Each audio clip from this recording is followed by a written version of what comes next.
Hello, my name is Victor Vahidi Motti. I am from Iran, and I have the honor to be here today at IRES, the Institute for Strategic Studies at Morocco.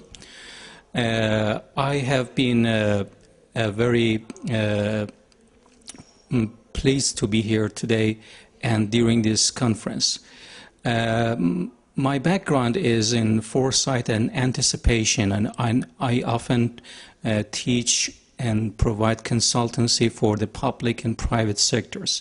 I'm also one of the authors of the book, The Future of Business, and I am a member of the executive board of the World Futures Studies Federation. I also help as a member of the editorial board, the journal, The Future World Future Review, published by Sage in the US. In this event, we had a great opportunity to engage in a group discussions about the global trends and what could happen in the far future from now in 2050 and earlier in 2030, and to see what could be the impacts of this global trends on business, on politics, on social, and on economics sectors. Today, a very important global trend, according to my understanding and research, is Industry 4.0, which means the fourth revolution in industrial activities. And I assume that there are so many disruptions ahead for the industry, for our way of life, and for how we do business. Very soon will robots take many of our jobs, and we need to think about how can we cope with this scenario, how can we be more prepared to enter the new phase of the digitalization, by which I mean Web 3.0 and other related developments in the environment that we live in. For example, you can imagine that perhaps there will be a growing number of people migrating from the physical world to the digital world.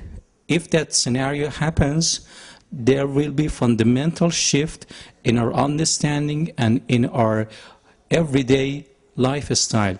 There will be people who will like to be all the time in the digital world, in the virtual reality or augmented reality.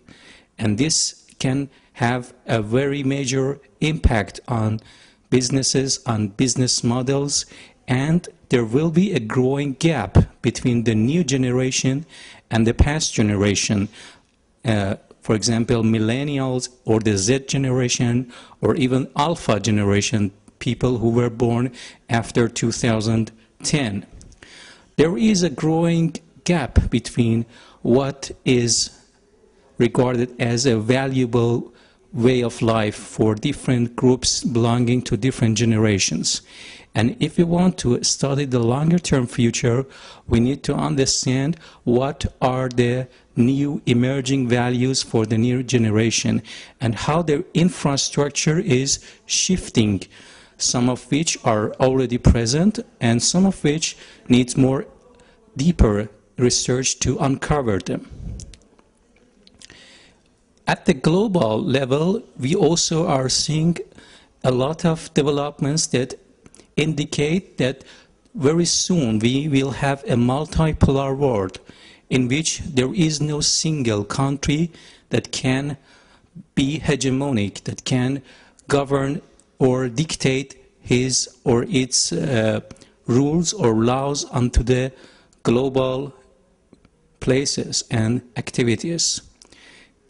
Every country is now trying to understand what could be the new emerging alliances, which regions or blocks might emerge, or which blocks or units of political alliance and economic alliance are falling down. And this could have a very big impact on the societies well into the distant future. one of the key points that is supported by many indicators show that the power of West or wealth that is located or accumulated in the West is gradually going down, and instead there is a growing power and wealth in the East, as we call it, the rise of Asia and the rise of the emerging markets. Thank you very much. I hope you will be informed about so many scenarios ahead, and this will continue to provide a better place for more debate.